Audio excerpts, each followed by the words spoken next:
After having tripped on DPT at least 10 times, I thought that I had mastered the chemical. I was completely wrong. On the 3rd of December 2017 at about 12 PM, I decided that I would insufflate 150 milligrams of DPT and go on a walk up the road to the dollar store. Shortly after leaving home, I vomited profusely due to the unsettling taste of the chemical's drip. Within 5 minutes, I was experiencing intense level 6 geometry. And just to add a note here, geometry is actually defined as the experience of a person's field of vision becoming partially or completely encompassed by fast-moving, colourful and indescribably complex geometric patterns. Basically visuals on psychedelics, but some of the most intense and complex ones you can experience. So level 6 would be extremely high levels of geometry. So yeah, just thought I'd add that in there. I began to freak out, thinking that there was no way I could go inside the dollar store like this. I continued walking, but it did not feel like I was moving at all. It felt as if I was walking in place while the world was zooming past me. As things became increasingly more intense, my trip took on a sinister and very unpleasant vibe. The visuals were so intense that I no longer knew where I was. The bodily sensations and visual impairment were just completely overwhelming. I had an extremely disconcerting sense of dysphoria. I felt as if I were in a cartoon-like nightmare. Even though I am very experienced with this chemical, I had formed a delusion that my mind was completely broken and I had gone insane. I thought the trip would never end. It felt like I had been tripping for hours, even though it was barely 15 minutes. At this point, I began to really start spazzing out. I would run back and forth up and down the road, forgetting where I was and where I was going. I was completely lost, and I kept telling myself how much of an idiot I was for thinking I could handle this. I completely accepted that my mind was broken, that I would never be the same again. At this point, I started to form very unsettling scenarios and plots. I thought that I had been running around town tweaking for hours, and everyone was in their yard pointing at me and laughing. I could literally hear voices yelling, "Look at him, he's gone crazy." I felt as if I had made some big mistake, and everyone knew what was going on. In reality, I don't think anyone was around. I ended up sitting on a bridge, overlooking a river. I thought that life as I knew it was over. I thought about how my family would react, knowing that I had gone insane. They had warned me several times to stop taking psychedelic drugs, or I would one day end up in a mental hospital. I did not want to be suffering like this for all eternity in a mental hospital, so I came to the conclusion that I must die. At first, I was upset about this. I was literally in tears. I thought about everything that would happen once I died. I felt sorry for all the people who would be affected, and the people who would get in trouble for supplying me with this impure DPT that had so severely and indefinitely ruined my mind. I thought about my family and how much they would miss me. I even imagined my own funeral. But I did not care. I was intent to end this pain and suffering. I thought about all of the ways I could die. Perhaps drown myself in the river, jump in front of someone's car. But then I realised that I was maybe not spiritually prepared for death. What if the trip continued into the afterlife? Would I be suffering like this forever and ever? I decided that I had to say goodbye to my mother. I ran home and told her that I had taken a drug called dipropyltryptamine, and that I had gone insane forever. She had no clue what I was talking about, and was very concerned because I had lost one of my sandals. I had a busted bloody lip, and I was covered in vomit and mud.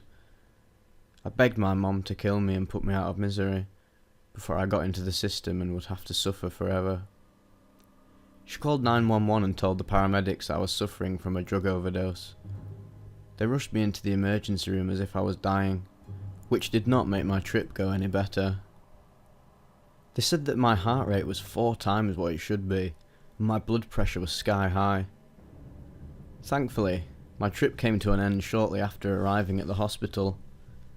The doctors had no clue what to do since they'd never heard of DPT.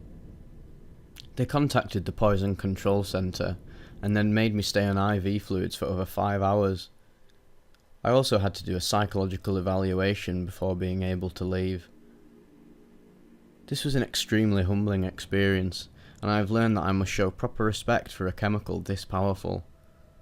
I had no business going in public on such a high dose, let alone by myself.